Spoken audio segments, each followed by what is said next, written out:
Welcome back to another technical deep dive here in the debug zone. Today we're tackling a big question and breaking it down with insights from other users. Hopefully this clears up some misconceptions and helps you get the answer you need. So buckle up, stay a little curious, and let's jump right in.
And that's a wrap.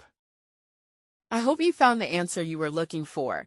If you did, take a second to hit that subscribe button. It really helps out. And let me know in the comments which solution worked best for you. See you next time in the debug zone.